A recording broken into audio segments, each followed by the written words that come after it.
The winter morning unfurled like a grey silk curtain over London's Mayfair district. The air was heavy with the promise of snow, but the city remained restless and alive, a hum of engines and murmured conversations threading through its cobblestone streets. Along Burlington Drive, where history and wealth entwined in every polished windowpane, a solitary figure moved with measured steps. Jonathan Whittaker was not the kind of man who drew attention. His brown overcoat, though neatly pressed, had seen better winters, and the edges of his scarf were beginning to fray. He was in his late 60s, with silver streaks marking his hair like threads of time woven through the fabric of his life. His face bore the soft lines of a man who had seen much and spoken little, his eyes thoughtful yet unassuming. The chill in the air nipped at his cheeks.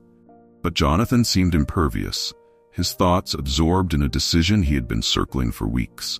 It was the kind of choice that required more than just logic. It demanded timing, instinct, and the willingness to follow through once the moment arrived. Ahead, the glossy facade of Cavendish Motors loomed, its grand windows reflecting the muted December light. This was not merely a car dealership, it was a cathedral to luxury, where the affluent came not to purchase vehicles, but to acquire symbols. Behind the glass, rows of Jaguars, Bentleys, and Aston Martins gleamed like treasures displayed in a private museum. The entire place exuded an unspoken challenge. Only the worthy may enter, and only the wealthiest may leave satisfied. Jonathan paused just outside the entrance, his breath visible in the cold. The heavy glass doors, polished to perfection, seemed almost to watch him, daring him to step through. For a brief moment, he hesitated. It wasn't the cars or their extravagant price tags that gave him pause. It was the world they represented, a world of appearances, judgments, and unspoken hierarchies that he had spent much of his life observing from the shadows. He adjusted his scarf, drawing it tighter against the biting wind, and stepped inside. The atmosphere changed immediately, the warmth of the showroom replacing the icy air outside. Inside, the space was pristine and reverent, each car displayed as though it were a work of art. The floors gleamed like obsidian, reflecting the polished steel curves of the vehicles above them. Strategically placed lights bathed the cars in a golden glow, highlighting every angle, every meticulous detail. Jonathan moved quietly through the room, his footsteps muffled by the plush carpeting. To the staff, he was an interruption, an incongruity against the backdrop of their carefully curated clientele. His coat was plain, his shoes practical, and his demeanor lacked the urgency of a man eager to spend. In their eyes, he was invisible before he even began. At the center of the room stood a cherry-red Aston Martin, its sleek body commanding attention even among its luxurious peers. Jonathan approached it, his pace unhurried. He reached out, his fingers grazing the cold steel, tracing its curves with the care of someone who truly saw the craftsmanship. Across the room, Marcus, the senior salesman, leaned casually against a counter, his eyes narrowing as he observed the scene. Marcus was tall, impeccably dressed, and exuded the kind of confidence that thrived in an environment where appearances were everything. Beside him stood Sam, a younger salesman, still learning the ropes. "Lost, are we?" Marcus muttered, his voice low enough to avoid carrying but sharp enough for Sam to hear. Sam glanced at Jonathan, then back at Marcus, unsure whether to laugh. "Bet he's just here to get warm," Marcus added, his smirk widening. Jonathan, still studying the Aston Martin, heard the comment. His hand paused briefly on the car's surface before continuing its path. Slowly, he straightened, his posture quietly dignified. He didn't turn to look at Marcus or acknowledge the remark. Confrontation had never been his style. Instead, he moved to the other side of the car, inspecting it as though the room and its occupants didn't matter. To Jonathan, they didn't, not in the way they thought. And yet, as he stood there, a faint shadow passed over his features. It was not anger or humiliation, but something deeper. A recognition, perhaps, of the countless times he had been misjudged by those who could not see beyond the surface. Jonathan lingered a moment longer, his thoughts unreadable, before stepping away from the car. He moved toward the next display, his pace unbroken, his expression calm. Behind him, Marcus and Sam exchanged another quiet laugh, their eyes following him like spectators at a zoo, watching an animal that didn't belong. If only they knew. For now, Jonathan allowed their assumptions to stand unchallenged. There would be a time for answers, a time when they would see. But today was not that time. Not yet. Jonathan stood by the counter, his presence quiet but unwavering. The polished surface of the desk reflected the overhead lights, creating an aura of artificial perfection. Behind it sat Emily, the receptionist, her blonde hair meticulously styled into an elegant twist. Her attention, however, was fixed on her phone, her fingers tapping out a message with practiced ease. It wasn't until Jonathan cleared his throat gently that she looked up. Her expression shifted instantly. A professional smile slid into place, carefully measured but lacking warmth. "How can I help you, sir?" she asked, her voice polite but distant, her eyes flicking briefly over his appearance. Jonathan's voice was calm and deliberate. "I'd like to learn more about the DB11 you have displayed." There was the faintest pause as Emily's gaze took in the details she had missed before. The slight wear on the elbows of his coat, the soft creases on the scarf around his neck, and the shoes, sturdy but worn at the edges. She hesitated just long enough for her judgment to show. "Of course," she replied, her tone clipped, almost perfunctory. "Let me find someone to assist you." Emily rose from her seat, her heels clicking sharply against the showroom floor as she signaled to Marcus. He was leaning casually against the far wall, chatting with Sam, his protege. The moment Emily gestured toward Jonathan, Marcus's demeanor shifted. His easy smile remained, but his shoulders tensed slightly, as if sensing the inconvenience of the situation. Marcus approached with the air of someone indulging a request beneath his station. His suit, tailored to perfection, gleamed under the lights, and his shoes shone like glass. He was every bit the image of the luxury Cavendish Motors sought to project. "I understand you're interested in the DB11, Marcus began, his voice warm but tinged with something Jonathan recognized immediately: condescension. Jonathan inclined his head. "I am," he replied evenly. "It's a remarkable vehicle," Marcus continued, his tone rehearsed. "The base model starts at £175,000. Of course, that's just the starting price." Jonathan didn't react to the figure, his expression remaining steady.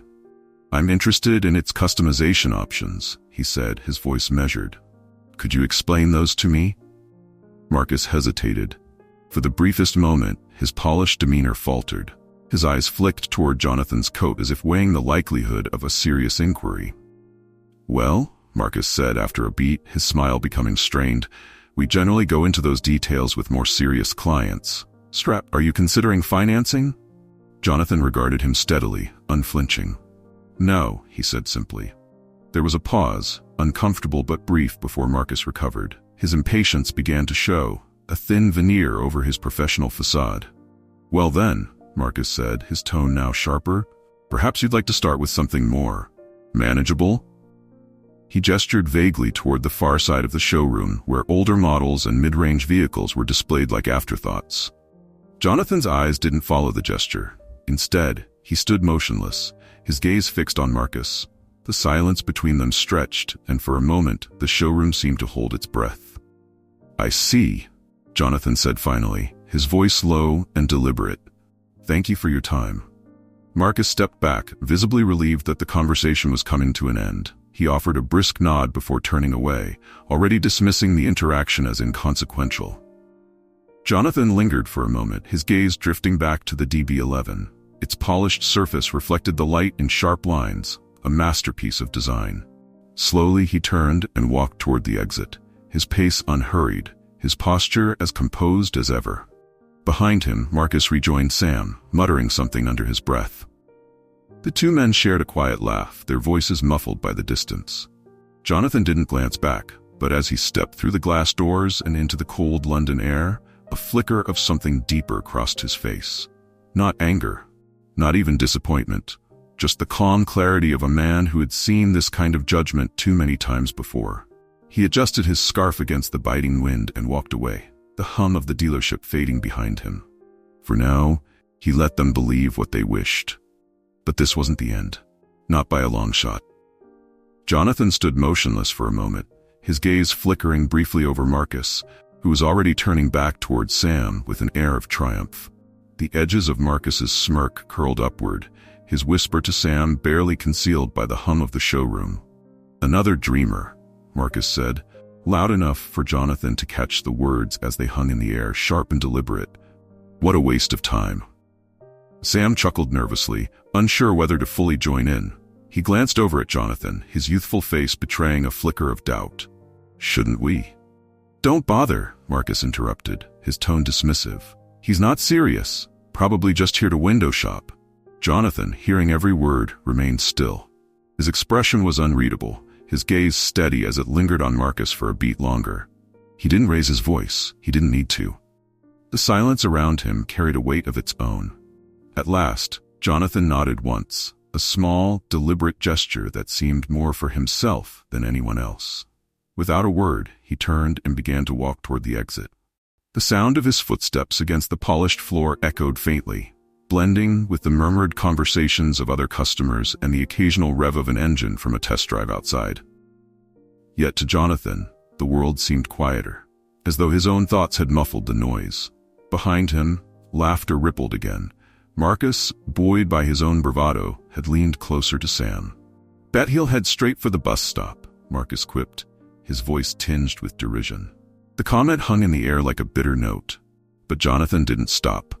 The glass doors parted smoothly as he stepped outside, the cold London air rushing to meet him.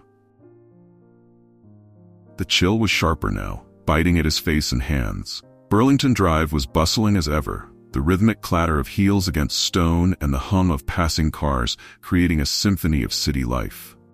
Jonathan paused on the pavement, his breath clouding in the cold air, and for a moment he simply stood there. He felt it rising within him, a sensation he knew well, one that sat somewhere between resignation and resolve. It wasn't anger. Anger was too fleeting, too simple. This was heavier, deeper. It was the familiar sting of being underestimated, of being judged by the surface and found wanting. Jonathan inhaled deeply, letting the cold fill his lungs, and allowed his eyes to wander. Across the street, a young woman hurried into a cafe, clutching her coat against the wind. A delivery van idled nearby, its driver tapping impatiently on the steering wheel. Life moved on, indifferent to the quiet drama that had just unfolded inside the showroom. But for Jonathan, the moment lingered.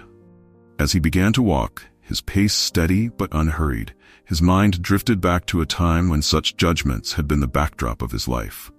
Years ago, before the wealth, before the recognition, there had been moments like this. Moments where he had been dismissed as insignificant, unworthy. The young clerk who had refused him a bank loan, not knowing he would later own the very building the branch was housed in. The landlord who had scoffed at his business proposal, never imagining Jonathan would one day purchase the entire property portfolio.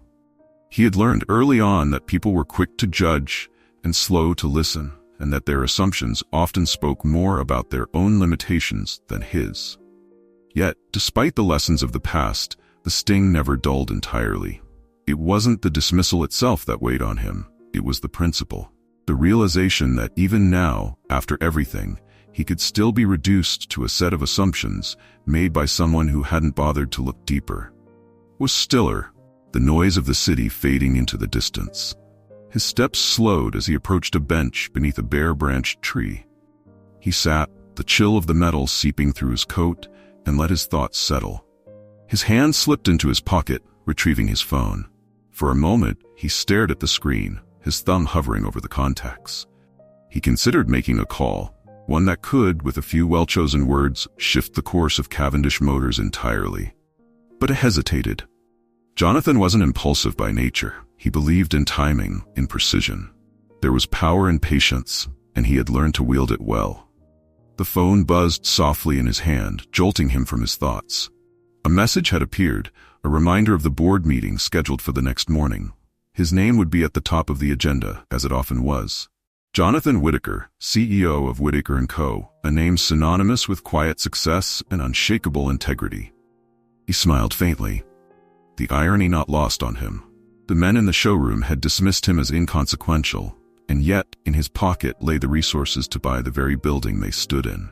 Jonathan leaned back against the bench, his gaze lifting to the gray sky. The decision crystallized in his mind, as clear and cold as the air around him. This wasn't the end of the story, not by any measure. The golden glow of the fire flickered across the mahogany-paneled walls of Jonathan Whittaker's Kensington townhouse. From the outside, it appeared unassuming, just another elegant Georgian facade tucked discreetly into one of London's quieter streets. Inside, however, the home told a different story. The sitting room where Jonathan now sat was a study in understated elegance. Original Turner landscapes adorned the walls, their muted tones catching the light just so. Shelves lined with first editions by Dickens and Austen framed the hearth, where flames danced over logs with deliberate grace. It was the kind of home that spoke of wealth, not in extravagance, but in the quiet assurance of impeccable taste.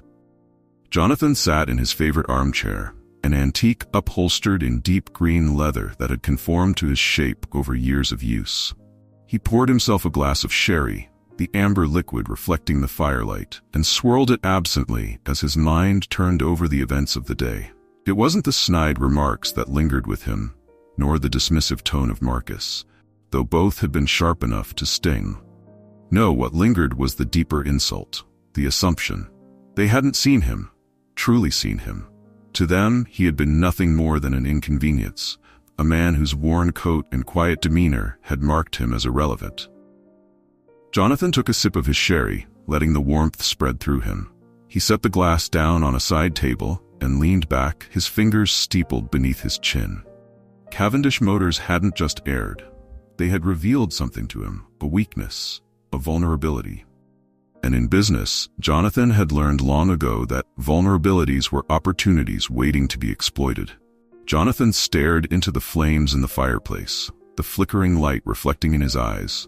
He thought back to his younger days, standing before doors that seemed perpetually closed. The bitter sting of rejections and the judgmental looks had taught him that true worth was never found in appearances or words. But should he repay this treatment in kind? The question weighed heavily on his mind, like a melody repeating endlessly. He sighed, his fingers drumming lightly on the armrest of his chair. This wasn't about revenge. That would be too small, too fleeting. He realized he was standing at the crossroads of an opportunity not just to address a wrong, but to create a new legacy. If I walk away, they'll learn nothing, he thought. In that moment, his resolve crystallized. He would not let their arrogance and narrow-mindedness prevail. Instead, he would change the very system that had allowed it to thrive.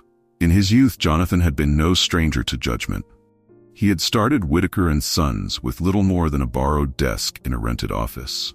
The logistics company had grown from humble beginnings, quietly fueling much of Europe's commerce through innovation and precision. Over the decades, it had become a global powerhouse, its name synonymous with reliability. Yet Jonathan had never flaunted his success. His tastes remained simple, his life deliberately low-key. He believed that true character was defined not by what one showed the world, but by what one chose to withhold. As the fire crackled softly, Jonathan's mind sharpened with a familiar clarity. Cavendish Motors had failed him as a customer, yes, but what struck him most was how poorly they had understood their own business. The arrogance of their staff, the complacency in their culture, it wasn't just bad service. It was a sign of deeper rot. Jonathan reached for his phone, its sleek surface cool against his palm. For a moment, he stared at the screen, his thumb hovering over the contacts. He considered making a call, one that could, with a few well-chosen words, shift the course of Cavendish Motors entirely. But he hesitated. Jonathan wasn't impulsive by nature. He believed in timing, in precision. There was power in patience, and he had learned to wield it well. The phone buzzed softly in his hand, jolting him from his thoughts. A message had appeared, a reminder of the board meeting scheduled for the next morning. His name would be at the top of the agenda, as it often was. Jonathan Whittaker, CEO of Whittaker & Co., a name synonymous with quiet success and unshakable integrity. He smiled faintly, the irony not lost on him. The men in the showroom had dismissed him as inconsequential, and yet, in his pocket lay the resources to buy the very building they stood in. Jonathan leaned back against the bench, his gaze lifting to the gray sky. The decision crystallized in his mind, as clear and cold as the air around him. This wasn't the end of the story. Not by any measure. He scrolled through his contacts until he found the name he needed. "Thomas?" he said when the line connected, A deep voice replied immediately. "Evening, Mr. Whitaker. What can I do for you?" "I need you to look into Cavendish Motors," Jonathan said, his tone even. "Their parent company, their finances, everything. I want to know who owns them, their market position, and where they're vulnerable." There was a brief pause, the kind that only someone like Thomas, sharp and deliberate, would take to consider the request. "Understood," Thomas replied. "How soon do you need it?" "By morning." "Consider it done." The line went dead, and Jonathan set the phone aside.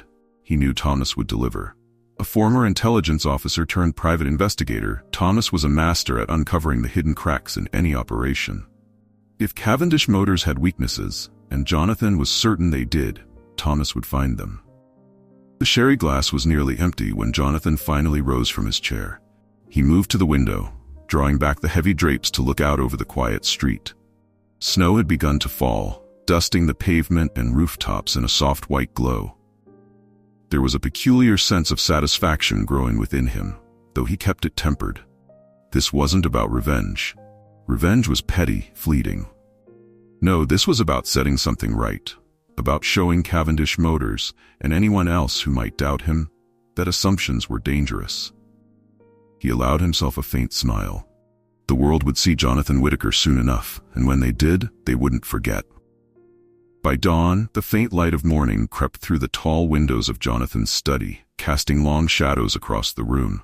The fire in the hearth had burned low, leaving only embers that glowed faintly in the dim light. Jonathan sat at his desk, his eyes scanning the detailed report Thomas had delivered just hours earlier. Every page told a story, and every story revealed a weakness. Cavendish Motors was not the fortress of prestige it pretended to be. Beneath the polished veneer of its showroom and the smug confidence of its staff lay a company in quiet disarray. Years of mismanagement and arrogance had eroded its foundations. Poor investments in niche luxury ventures that failed to yield returns, coupled with a decline in customer satisfaction, had left the company precariously positioned.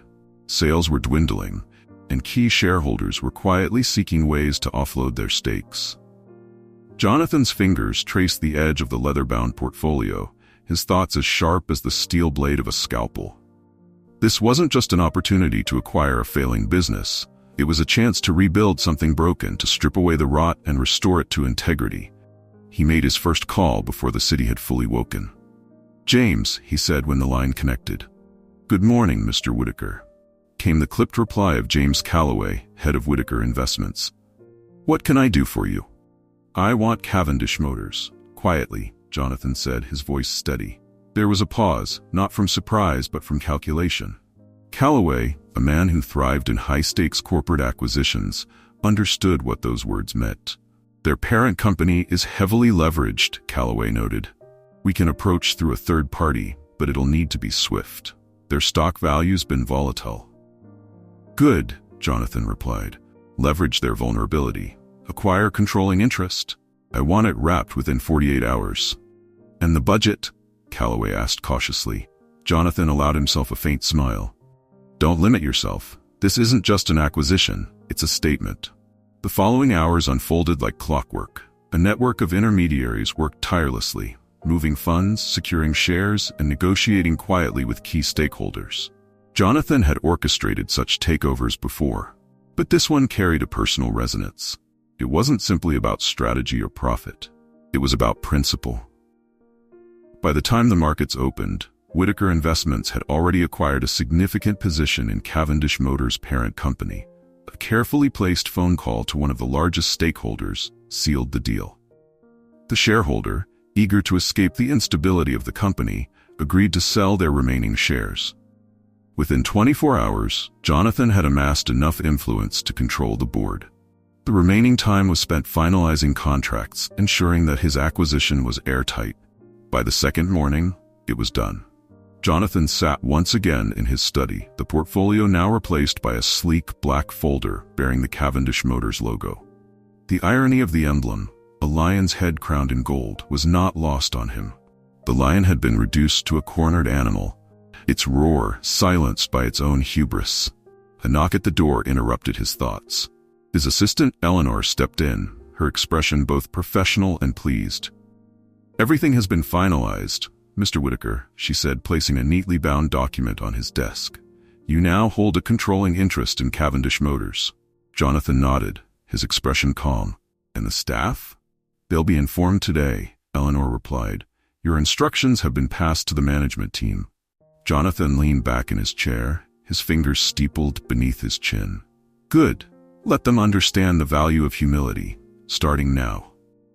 The fire crackled softly in the hearth as Jonathan considered his next move. His mind was already 2 steps ahead, imagining the faces of Marcus, Emily, and the rest of the showroom staff as they learned the truth. He wasn't interested in humiliation. That was beneath him. No, this was about revelation. About showing them the consequences of their assumptions. For Jonathan, the takeover was just the beginning.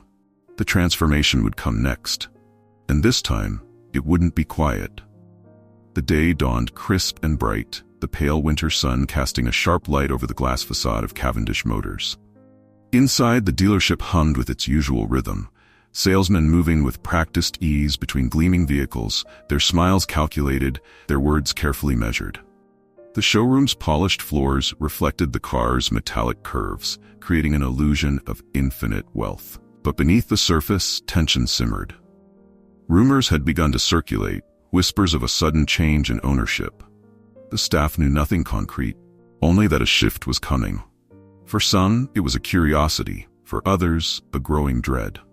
It was into this atmosphere that a sleek black Rolls-Royce glided up to the dealership's entrance, its presence commanding attention. The car came to a smooth stop, and for a moment, the world seemed to pause. The staff inside exchanged glances, their unease deepening. The driver's door opened first. Eleanor, Jonathan's assistant, stepped out, her sharp black coat and confident stride exuding professionalism. She moved to the rear of the vehicle and opened the door with a deliberate flourish. Jonathan Whitaker emerged, his bespoke suit tailored to perfection, the subtle sheen of the fabric catching the light. His presence was magnetic, a quiet authority emanating from him as he adjusted his cuffs and glanced toward the building. The staff inside froze. Marcus, who had been mid-sentence with a potential client, faltered. His face blanched as recognition dawned. Emily, stationed behind the receptionist's desk, dropped her pen, the clatter echoing in the sudden stillness. The glass doors opened with a soft hiss as Jonathan entered, his steps measured and deliberate. The air inside seemed to shift, as though the building itself had noticed the arrival of someone who now owned it. The general manager, Mr. Abernathy, was the first to react. A middle-aged man with thinning hair and an air of perpetual stress, Abernathy hurried forward, his expression a mixture of surprise and apprehension. Mr. Whitaker? Abernathy stammered, his voice rising slightly. We weren't expecting. I imagine not, Jonathan interrupted, his tone polite but unyielding. Abernathy faltered, his mouth opening and closing as he struggled to find the right words. Jonathan didn't wait. He moved past the manager with calm authority, his footsteps echoing across the showroom floor. Marcus, Sam, and Emily stood together near the Aston Martin display, their earlier confidence replaced with palpable unease. Marcus, usually so self-assured, now seemed rooted to the spot. Sam fidgeted nervously, his youthful face betraying his uncertainty, while Emily clutched the edge of her desk as if bracing for a storm. Jonathan stopped in the center of the room, his presence commanding the attention of every person there. Good morning, he said, his voice steady and even, carrying effortlessly across the space. I was here 2 days ago. I doubt any of you remember me. The silence that followed was deafening. Jonathan's gaze moved deliberately from one face to another, lingering on Marcus, who averted his eyes, and Emily, whose cheeks flushed with embarrassment. Jonathan's voice hardened slightly, his tone slicing through the tension. Allow me to reintroduce myself. I am Jonathan Whitaker, the new owner of Cavendish Motors. The words landed like a thunderclap. Marcus's face turned an alarming shade of red. His mouth opened as though to protest, but no words came out. Sam took an involuntary step back, his eyes wide, while Emily's hand flew to her mouth, stifling a gasp. Abernathy, who had been hovering at a distance, looked as though he might faint. Mr. Whitaker, he began again, his voice trembling. If we had known. You didn't, Jonathan said simply, cutting him off. And that's precisely the problem. He turned, addressing the room at large. 2 days ago, I walked into this dealership as a potential customer. I was ignored, dismissed, and judged based solely on my appearance. None of you saw me for who I was. You saw only what you assumed. The room remained deathly still, the staff unable to meet his gaze. Jonathan stepped closer to the Aston Martin display, running his hand along the car's sleek hood, his movements deliberate. What I experienced here was not just poor service. It was a reflection of a culture that values arrogance over respect, appearances over substance. He turned back to face them, his expression impassive, but his eyes sharp. That culture ends today. Abernathy cleared his throat, attempting to salvage some semblance of control. Mr. Whitaker, I assure you, we pride ourselves on our service. Perhaps this was an isolated... Jonathan raised a hand, silencing him. Mr. Abernathy, pride in poor service is no virtue. Consider this your notice. As of this moment, you are no longer employed here. The manager's face drained of color. Sir, Pack your things, Jonathan said firmly, his tone leaving no room for argument. Jonathan's gaze shifted back to Marcus, who looked as though he wished the floor would swallow him whole. Marcus, Jonathan said, his voice low and measured, you represent the worst of what this dealership has become. Your arrogance, your condescension, your complete lack of professionalism. You are the embodiment of why this business is failing. Marcus stammered. I didn't mean. You did, Jonathan interrupted, and your actions have consequences. You're dismissed. Jonathan's words cut through the air like a knife, leaving no doubt that his decision was final. Turning to the rest of the staff, Jonathan allowed a brief pause, letting the weight of the moment settle. For those of you who remain, he continued, understand this. Cavendish Motors will no longer operate as it has. We will rebuild this business with integrity, respect, and humility.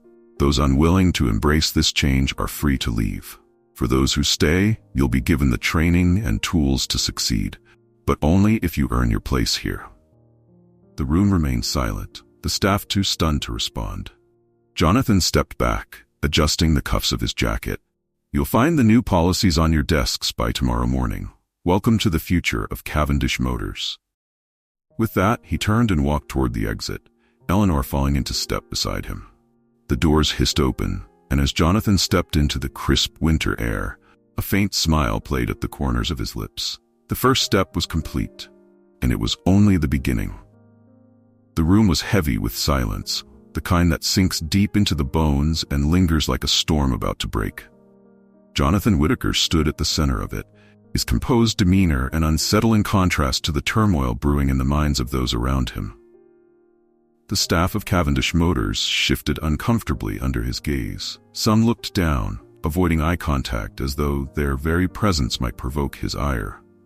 Others stood frozen, waiting for the inevitable, knowing that judgment was at hand. Jonathan's voice, calm yet unyielding, broke the silence. Marcus? The senior salesman, whose earlier bravado had evaporated entirely, stepped forward reluctantly. His face was pale, his jaw clenched tightly as though holding back a protest he knew would fall on deaf ears. I have no room for arrogance, Jonathan said, his words deliberate. Your behavior isn't just a disservice to this business, it's a disservice to yourself. You had an opportunity to lead by example, to uphold the values this brand should stand for. Instead, you chose to belittle and dismiss others. That choice has consequences. Marcus's hands tightened into fists at his sides, but he didn't speak. He couldn't. You're dismissed, Jonathan said firmly. Marcus hesitated for a moment, his eyes flicking toward the exit as if considering a final plea. But Jonathan's expression left no room for negotiation. Without another word, Marcus turned and walked out, his polished shoes clicking sharply against the floor. Sam, Jonathan said next. The younger salesman flinched at the sound of his name. He stepped forward, his posture a mixture of defiance and fear. I saw potential in you, Jonathan began, his tone slightly softer but no less resolute. You're young, eager, but you allowed yourself to follow the wrong example. Instead of questioning the culture here, you became complicit in it. Sam's shoulders sagged slightly, the weight of his actions pressing down on him. I'm giving you an opportunity to reflect on that, Jonathan continued. But not here. You're dismissed as well. Sam nodded stiffly, his face a mix of shame and regret. He didn't argue, didn't plead, just turned and followed Marcus out the door, his steps heavier than before. Jonathan's gaze shifted to Emily, who was now gripping the edge of her desk as if it might anchor her to safety. She straightened as he approached, her expression carefully controlled, though her trembling hands betrayed her. "Emily," Jonathan said, his voice even. "Yes, Mr. Whitaker," she replied quickly, the words spilling out before she could stop them. "You were complicit, yes," Jonathan said, "but you were also silenced. I saw it in the way you deferred to Marcus, the way you hesitated when you should have acted. Tell me, why?" Emily blinked, taken aback. She opened her mouth to speak, but the words seemed to falter on her tongue. Jonathan waited patiently, his gaze steady but not unkind. I was afraid," Emily admitted at last, her voice barely above a whisper. "Afraid of losing my job, afraid of going against Marcus. He had influence here, and I thought it was better to stay quiet." Jonathan studied her for a moment, his sharp eyes assessing her sincerity. "Fear can cripple," he said finally, "but it can also teach. I'm giving you a choice, Emily. Resign now or retrain under new leadership." Emily's eyes widened, surprise flickering across her face. You're giving me another chance?" Jonathan nodded. "But it won't be easy. If you stay, you'll need to unlearn everything this culture has taught you and prove you deserve to be here." Emily swallowed hard, then straightened her spine. "I'll retrain," she said, her voice steady now. "I want to stay." "Good," Jonathan replied. "Then you'll begin tomorrow." With Marcus and Sam gone and Emily given her ultimatum, Jonathan turned to address the remaining staff. His gaze swept over them, his presence filling the room with quiet authority. "You've all witnessed what this dealership became under its previous leadership," he began. "A place of arrogance, dismissiveness, and entitlement. That ends now." The staff shifted nervously, exchanging glances, unsure of what was coming next. "Some of you will find these changes uncomfortable," Jonathan continued. "Some of you may even decide this is no longer the place for you. That's fine. I won't stop you from leaving." He paused, letting his words sink in. "But for those who choose to stay, understand this. You will be part of a culture that values respect, humility, and excellence. Not just in the way we sell cars, but in the way we treat people." Jonathan stepped forward, his voice rising slightly as he drove his point home. "Your uniforms and job titles don't define you. Your actions do. Every customer who walks through those doors deserves to be treated with dignity, whether they're wearing a tailored suit or a frayed coat. If you can't live up to that standard, you have no place here." The room fell silent again, the weight of his words settling over them like a heavy fog. Jonathan took a step back, his expression softening just slightly. "I believe in second chances," he said. "For those of you willing to work for it, this can be a fresh start. The choice is yours." As Jonathan turned and walked toward the exit, Eleanor fell into step beside him. The doors opened silently and the cold winter air rushed in, sharp and invigorating. "They didn't expect this," Eleanor said quietly as they approached the waiting Rolls-Royce. "No," Jonathan replied, his tone thoughtful. "But sometimes, people need to be shaken to see clearly. And now they have a chance to prove who they really are." Eleanor nodded as Jonathan climbed into the car, his movements calm and deliberate. As the Rolls-Royce pulled away, Jonathan allowed himself a rare moment of reflection. The reckoning was done. Now, the rebuilding would begin. The transformation of Cavendish Motors began the very next morning. Jonathan arrived at the dealership early, his presence quiet but unmistakable. While the staff had spent the night absorbing the changes, Jonathan had been up planning. He knew that a business wasn't just its product or its profits, it was its people. And Cavendish Motors needed a complete reset. The first step was dismantling the culture of judgment and entitlement that had taken root. Jonathan gathered the remaining staff in the main showroom, the space where arrogance had once thrived, and spoke with clarity and purpose. "This is a fresh start," he began, his voice measured but resolute.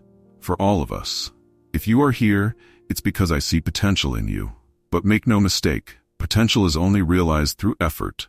If you stay, you commit to a new standard, not just for yourself, but for every customer who walks through that door." Jonathan unveiled the new blind service policy, a radical departure from the dealership's previous practices. Salespeople would no longer make assumptions based on appearances. Instead, every customer would be treated with the same respect and care, whether they arrived in a tailored suit or a worn jacket. Success isn't just about selling cars, Jonathan told them. It's about building trust. If you focus on the person, the sales will follow. The staff, those who had chosen to stay, listened intently. Some were skeptical, others inspired, but all of them felt the shift. Cavendish Motors was becoming something different, something better. The changes didn't stop there. Jonathan knew that a successful business needed more than policies. It needed purpose. He announced the creation of the Cavendish Foundation, a charitable initiative funded by a portion of the dealership's profits. The foundation's mission was to provide scholarships and apprenticeships for underprivileged youth interested in automotive engineering. Too many bright minds are left behind because they lack opportunities, Jonathan explained during the announcement. This foundation will ensure that talent, not circumstance, determines their future. The move was bold, but it resonated deeply with the staff and the community. Local newspapers picked up the story, and customers began to flock to Cavendish Motors, not just for the cars, but for the values it now represented. In the following weeks, the dealership transformed. The once cocky sales staff now approached their roles with humility. They underwent rigorous training sessions led by experts in customer service and team building, sessions that emphasized empathy, respect, and collaboration. Jonathan attended many of these sessions himself, not as a participant, but as an observer. His presence was a constant reminder that leadership wasn't about commands, it was about example. The showroom itself underwent a subtle makeover. The glitzy, ostentatious displays were replaced with clean, elegant designs that emphasized the craftsmanship of the cars rather than their price tags. The focus shifted from selling luxury to sharing quality. By the end of the month, Cavendish Motors had become unrecognizable from its former self. Customers who had once been dismissed now left glowing reviews, praising the staff's genuine care and attention. Employees, once divided by hierarchy and ego, began working as a team. Jonathan watched it all unfold from his quiet corner office, the satisfaction of seeing his vision come to life far greater than any spoken praise. Months turned into years, and Cavendish Motors flourished. Under Jonathan's leadership, it became a beacon of integrity in an industry often tainted by greed. The staff who had stayed learned humility. Emily, once timid and complicit, emerged as a leader in her own right, overseeing a team that prided itself on excellence and empathy. Customers who returned found something rare, a business that valued them for who they were, not what they appeared to be. The Cavendish Foundation grew, providing dozens of scholarships each year and inspiring a new generation of automotive engineers and innovators. Many of the recipients visited the dealership to express their gratitude, and their stories became part of the company's legacy. Jonathan, however, remained in the background, content to let his actions speak louder than his name. He visited the showroom occasionally, walking among the cars with the same quiet demeanor he had the day he was first dismissed. He didn't need recognition. He had already achieved what he set out to do. On a crisp autumn afternoon, Jonathan stood by the large glass windows of the dealership, watching as a young man in a scuffed jacket and worn boots shook hands with one of the sales staff. The man's face lit up with gratitude as he drove away in a modest but reliable car, the kind of sale that once would have been dismissed as unimportant. Jonathan smiled faintly. The greatest power he had learned long ago wasn't in wealth or influence. It was in the quiet, steady acts of kindness that built trust, inspired change, and left a legacy. And so, the man who had once been ignored quietly proved that dignity, when paired with action, could transform not just a business, but the lives it touched. Cavendish Motors had become more than a dealership. It had become a symbol of what was possible when people chose to see beyond appearances. And that, Jonathan thought, as he turned away from the window, was the strongest legacy of all. Thank you for joining us on this journey with Echoes of Empathy. If Jonathan's story of humility, resilience, and transformation resonated with you, we'd love to hear your thoughts in the comments. A simple like or share goes a long way in helping us bring more stories that celebrate the profound impact of compassion and understanding. Life has a way of surprising us, even in the most unexpected moments. Amid challenges, we often discover opportunities for hope, growth, and connection. Thank you for watching, and until next time, remember, be kind, stay inspired, and cherish the relationships that make life extraordinary.